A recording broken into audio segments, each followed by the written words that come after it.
Ngonyaka ka-2007 kwahlaselwa abasetyhini abangaphezulu kweshumi badlwengulwa base bakhushwa isibeleko ngabantu kwakutyholwa ngokuba bashishina ngezicubu zabantu. Kwakule lali kunyaka ophelileyo kwande umkhwa uxhwilo kwabantwana abangamantombazana bahambi befunyanwa sele beswelekile.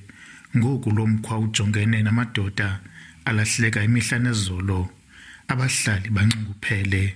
Sinexhala ke ngokuna sinengxaki so ikanothuma abantwana eventleni because awazi babantu balahlekayo balahleka baphelele phi kwalapha ekuhlaleni. Usikhetshekhethe Manqane, uMonde Mzozo noSinelizwi Bhutiza Gqobhoka balahleka kwiveki ephelileyo. Umzimba kaGqobhoka ufunyanwe kwimizi yokugcina imizimba engasekhoyo.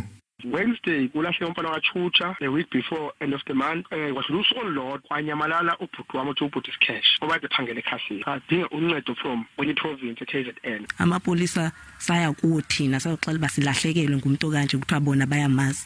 That's when bona basixela ba no nyani sinomuntu osemochari futhi bayombeka kwimochari yombutho, not even mochari state.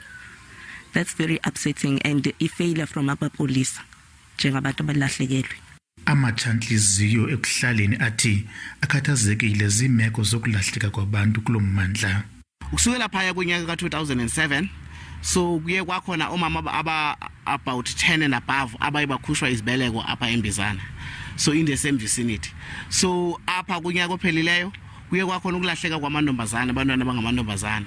Kulonyaka ke ngoku sibona ke ngokulahleka kwabantu abangamadoda. Amapolisa aqinisekisile ukuba ngenene zikho iziganeko zokulahleka kwabantu ezixeliweyo. Mandiqinisekise ke into yoba kwakhona asikabi nabo ubungqina obubonakalisa into yobana aba balahlekileyo bathe baqhilwa, kodwa ke uphando lwethu lusaqhuba singamapolisa.